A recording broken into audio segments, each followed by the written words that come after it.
کلپل جنانه کردی و ناونیری شگو جیانه. کلپل جنانه کردی همیشه خاص خوی دیری.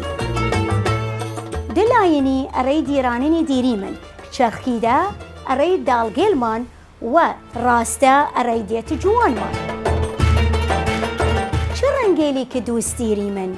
همیشه رنگ قرمز سوز نارنجی تا آخری چون کرد دوست رنگ طبیعت و کیه خوی دیری.